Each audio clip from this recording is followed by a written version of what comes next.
Aqui, ó, princípio da co-culpabilidade ou corresponsabilidade. Esse princípio, que não foi criado, mas foi desenvolvido pelo Eugênio Raul Zaffaroni, que é um juiz lá na Argentina, mas que fala muito do direito penal como um todo no Brasil e nos outros países também, entende muito até do nosso direito penal. Ele enuncia mais ou menos o seguinte, que a responsabilidade, que existe uma corresponsabilidade, uma co-culpabilidade do Estado e também da sociedade quando um sujeito adentra no mundo do crime por falta de oportunidades.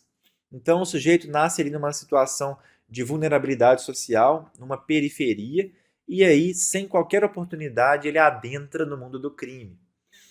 Não é que o sujeito seja coitadinho, mas é que o Estado, a sociedade poderiam tê-lo ajudado e não ajudaram, não lhe forneceram possibilidades de conseguir um modo de subsistência de maneira lícita, né? E ele acabou optando pelo mundo do crime. Então, segundo esse princípio, o Estado ou a sociedade seriam corresponsáveis.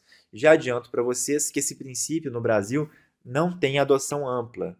Então, você, advogado, defensor público, não ache que vai absolver o seu cliente, que vai conseguir pedir absolvição, dizendo que ele é coitadinho, que ele nasceu na periferia, que ele não tinha condições e que por isso resolveu virar traficante.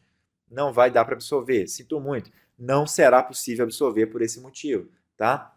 Por quê? Porque tem muita gente que nasce na pobreza e escolhe o caminho da licitude, o caminho do mundo honesto, do mundo correto, não escolhe o crime. Percebem isso? Então, esse fundamento não convence o Poder Judiciário. Tá? Para o bem ou para o mal, pense você o que quiser, concorde ou não, é assim que a coisa funciona na prática. Esse argumento não convence o Poder Judiciário, pelo menos não convence para que você consiga a absolvição do sujeito. Tá?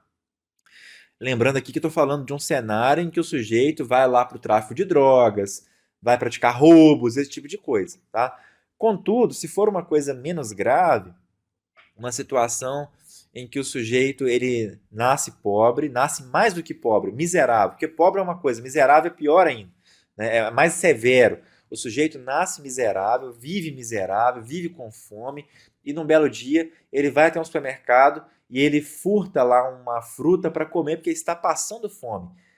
Aí você pode pedir absolvição, mas não é com base nesse princípio da co-culpabilidade do Estado, não é isso. Você vai pedir absolvição com base no chamado furto famélico, na tese do furto famélico.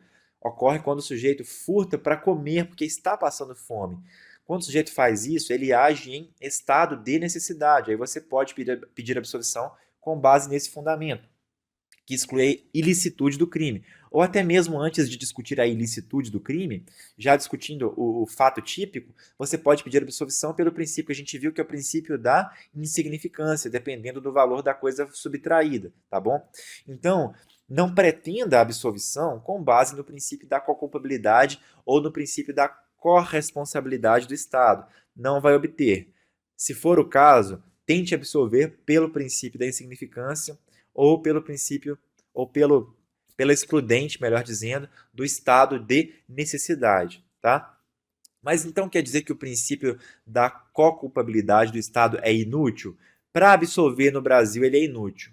Mas para conseguir uma redução de pena você pode tentar. Olha que interessante aqui, ó. Lá no artigo 66 do Código Penal tem a chamada atenuante genérica de pena. O que é uma atenuante? Como o nome sugere, é aquilo que atenua a pena, joga para baixo a pena do sujeito.